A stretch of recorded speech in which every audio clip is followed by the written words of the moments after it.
नमस्कार, बहुत स्वागत है आप सभी का। आप मुझे न्यूज़ 18 के डिजिटल प्लेटफॉर्म पर देख रहे हैं। मैं हूं आपके साथ जया मिश्रा। बात सोने और चांदी की कीमतों की करेंगे। अंतर्राष्ट्रीय बाजार में सोने और चांदी की कीमतों में सोमवार को जोरदार गिरावट देखी गई। सोना $4,340 प्रति औंस से नीचे है, जबकि चांदी में करीब 2.5% की गिरावट है।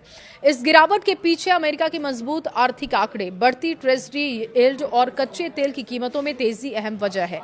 निवेशक अब ब्याज दरों पर फेडरल रिजर्व के फैसले को लेकर सतर्क हो गए हैं।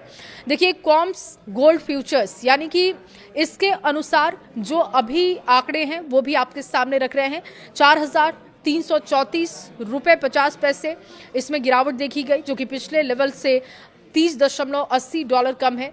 वहीं सिल्वर की कीमत में भी लगभग 3% की गिरावट, जो कि $67.39 प्रति औंस रह गया है। पिछले हफ्ते भी सोने में करीब 5% की गिरावट, चांदी में 9% की गिरावट देखी गई थी। मजबूत अमेरिकी लेबर मार्केट डेटा के बाद निवेशकों की उम्मीदें बदल गई हैं। अमेरिकी डेटा ने बदली मार्केट की धारणा। देखिए, अमेरिका में मई 2026 का जॉब डेटा बेहतर रहा है और इसमें फेडरल रिजर्व के द्वारा जल्द ब्याज दरों में कटौती की संभावना कम हो गई है। मजबूत नौकरी बाजार के आंकड़ों ने ट्रेजरी यील्ड्स को भी ऊपर पहुंचा दिया। हाई इंटरेस्ट रेट आमतौर पर सोने चांदी जैसे नॉन यील्डिंग स्टेटस के आकर्षित करने वाले एसेट्स माने जाते हैं और इसी वजह से निवेशक इनकी बजाय दूसरे विकल्पों की ओर ज्यादा ध्यान देते हैं। पश्चिम एशिया में इजरायल ईरान तनाव बढ़ने से कच्चे तेल की कीमतें ऊपर चढ़ी थी और क्रूड ऑयल की कीमत में बढ़ोतरी देखी गई थी। $95 प्रति बैरल के ऊपर पहुंच गया। ऊंची ऊर्जा कीमतें महंगाई की चिंता बढ़ा रही हैं, जिससे कि निवेशक सोने चांदी से दूरी बना रहे हैं।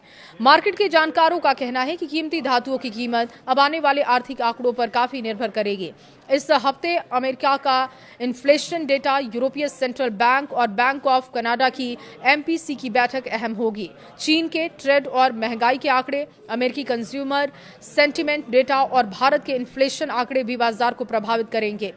मजबूत डॉलर, ऊंची बॉन्ड यील्ड और ETF से निकासी और बाजार में सुधार देखने को मिल रहा है। रिस्क जो एपेटाइट है सोने चांदी पर ये दबाव डाल रहे हैं। ईरान और इजरायल के बीच तनाव में संभावित समाधान की खबरों में भी सुरक्षित निवेश की मांग घटी है। बाजार के जानकारों के अनुसार पश्चिम एशिया की स्थिति, तेल की कीमतें और प्रमुख आर्थिक फैक्ट्स पर निगाहें बनी हुई हैं।